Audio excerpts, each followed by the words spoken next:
Hey guys, and welcome to Dork Forge, and welcome back to our overview of Tasha's Cauldron of Everything. Do you want more Tasha's and D&D content? Then hit that subscribe button and notification bell to get the latest on 5e.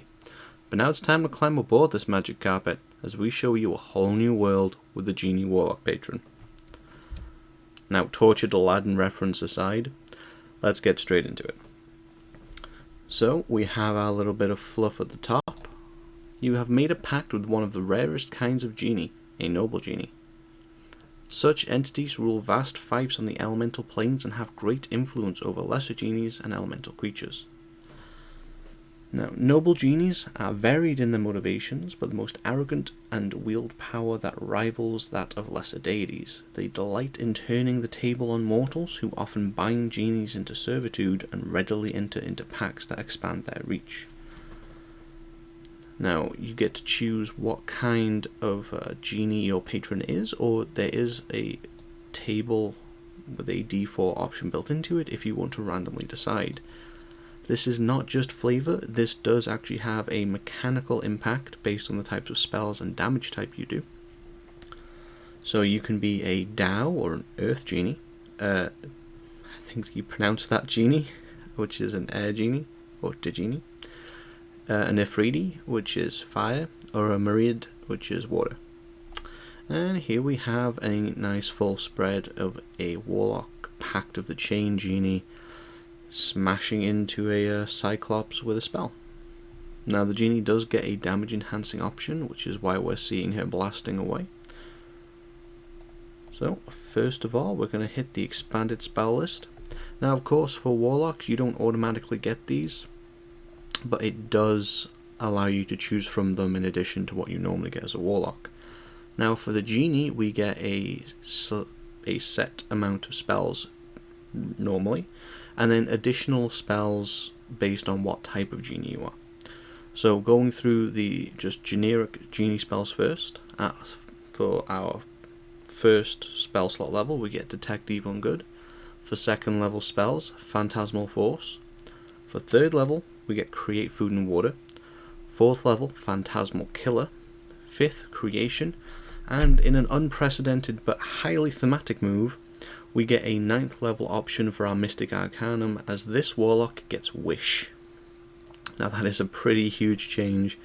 Feels right on a Genie, and if you're actually going to be playing a Warlock at 17+, it is going to be very satisfying. Obviously, Wish opens up all kinds of shenanigans, including casting whatever spell you like 8th or below.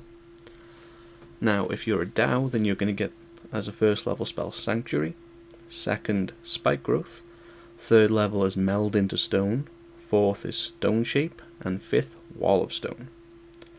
If you're a Genie, I'm going to get that back and forth throughout the entire video, so strap in for that. First level is Thunder Wave, second level is Gust of Wind, third is Wind Wall, fourth Greater Invisibility, and fifth is Seeming.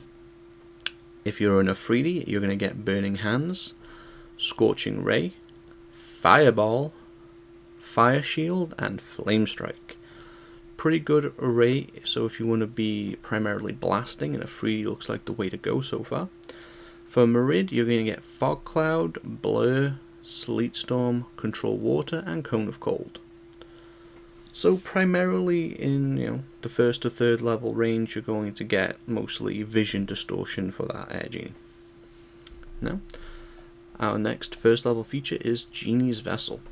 Your patron gifts you a magical vessel that grants you a measure of the Genie's power. The vessel is a tiny object, and you can use it as a spellcasting focus for your Warlock spells. You decide what the object is, or you can determine what it is by rolling on the Genies Vessel table. Now, using it as a focus is very useful, as a lot of the actual abilities tied into the Genie require you to be touching your vessel. So this two birds one stone, hold your lamp or whatever you've chosen in one hand, and that also satisfies your focus for your material components. Again, we have a dice option if you want to roll this randomly, but if you just want to pick, your options from the table are an oil lamp, an urn, a ring with a compartment, a stoppered bottle, a hollow statuette, or an ornate lantern. And whilst you are touching the vessel, see, gotta be touching it, you can use it in the following ways. Bottled respite. Now this is a cool little rest or storage option. As an action, you can magically vanish and enter your vessel, which remains in the space you left. The interior of the vessel is an extra-dimensional space in the shape of a 20-foot radius cylinder, 20 feet high, and resembles your vessel. The interior is appointed with cushions and low tables and is a comfortable temperature. While inside, you can hear the area around your vessel as if you were in its space. You can remain inside the vessel for a number of hours equal to twice your proficiency bonus. So at first level, you can stay in there for 4 hours, which is enough for you personally to safely short rest. You exit the vessel early if you use a bonus action to leave it, if you die, or if your vessel is destroyed. When you exit the vessel, you appear in an occupied space closest to it. Any objects left inside the vessel remain there until carried out, and if the vessel is destroyed, every object stored in there harmlessly appears in the unoccupied spaces closest to the vessel's former space. Once you enter the vessel, you can't do so again until you finish a long rest, so you can't pop in and out of it or use it quite like a bag of holding. But it is a pretty decent long-term storage option for things that you don't need to readily put away and take back out again. So, here are some things that you can do using this bottle respite feature. You can use it as a safe place to rest, providing that you have a place to hide it, or you can give it to a companion to keep it safe. You can give it to somebody to sneak you into somewhere. Or, and this is a slightly different use, if you have a familiar, either through the Pact of the Tomes ritual or through the chain lock, you can essentially just put your vessel around your familiar's neck, touch it, go inside of it, and then your familiar can fly you wherever you want to go. So if you need to, sneak through the castle window 100 feet up, that's no longer an issue for you right now. Especially if that arrow is more like an arrow slit, and you can just slip on in there with your familiar. Next up is Genie's Wrath, and this is going to be our damage bump for this Warlock patron. Once during each of your turns when you hit with an attack roll, you can deal an extra damage to the target equal to your proficiency bonus. Again, Tasha's Cauldron of everything, heavy on that proficiency. The type of damage is determined by your patron, which is bludgeoning for Tao, thunder for the Genie, again, strap in for that, fire for the Afridi, or cold for the Married.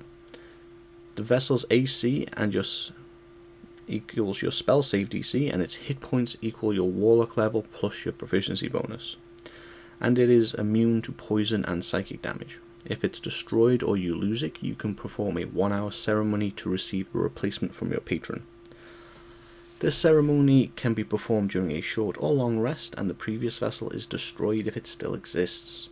The vessel vanishes in a flare of elemental power when you die. So if it gets taken from you or is destroyed, you're going to be partially shut down, but it's not going to take that long or be difficult at all to recover from that. At 6th level, we get Elemental Gift. You begin to take on characteristics of your patron's kind. You now have damage resistance determined by your patron, and you're going to get resistance to bludgeoning if you're a Tao, thunder if you're a Genie, fire if you're a free, or cold if you're a Married. Now, damage resistance is always good, but the fact that you have the option to just take bludgeoning resistance, that's pretty widespread throughout the game at all levels. And there are other ways to get resistance to the other types. For example, if you're a Tiefling Warlock, then you're already going to start with fire, and you have a feat option to get cold. So you can actually build out a really tough, resistance heavy Warlock by using this. Now, in addition to that, as a bonus action, you can give yourself a flying speed of 30 feet that lasts for 10 minutes, during which you can hover.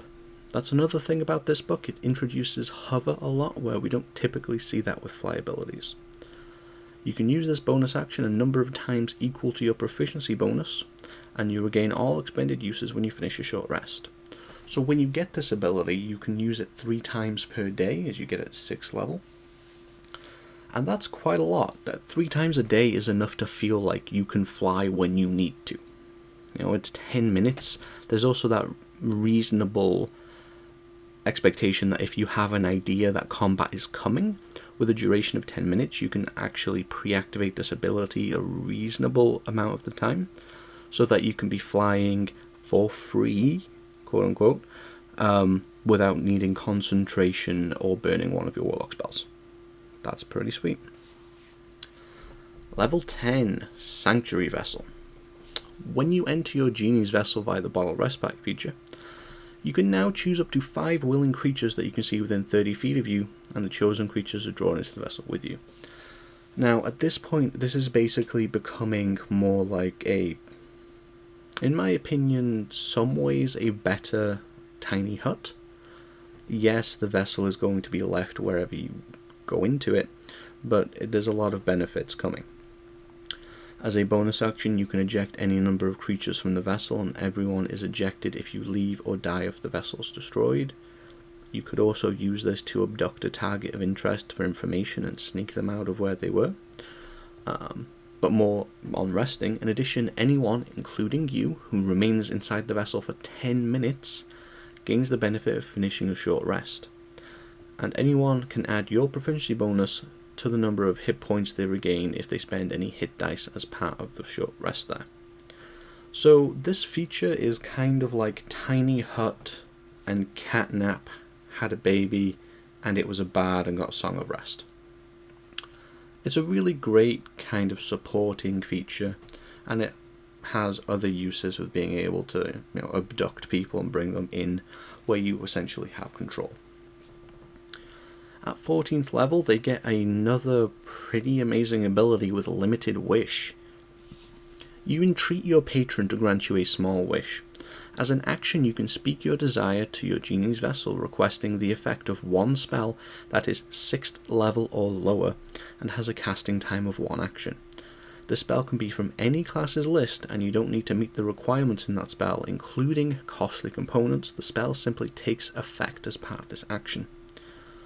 Now, this is a really powerful feature, but once you use it, you cannot use it again until you finish a 1d4 amount of long rests. So, Limited Wish, so this is addressing the part of the wish spell that allows you to replicate any spell of lower level, except it's more limited in that it's 6th level or lower, obviously, and it states that it has to have a casting time of an action. Whereas with the full-on wish, you can say, cast Simulacrum as an action, and it just happens, or you can cast Clone. But you also get Real Wish, which potentially means that at higher levels you can replicate any spell you want twice a day as long as it's 6th level or lower. That's a really amazing ability, and overall, this is a really amazing patron. It's very flavorful. Your inner patron choice of patron is very meaningful in that it affects several different things. In a lot of ways, your decision of what type of genie you choose feels a lot more impactful than what type of dragon a draconic sorcerer chooses, which is a little weird, I think, but it works really well and it feels really satisfying as a subclass. I think this is going to get a lot of attention as one of the hottest patrons on the block now, and the flavour and power is certainly there to compete with the much talked about Hexblade, shall we say. But what do you think about the Genie patron? Tell us in the comment section down below what you think, and hit that like button if you enjoyed this video. And whilst you're there, hit that subscribe button and notification bell for more D&D and Tasha's content. I've been Paul, and we'll see you next time at the Forge.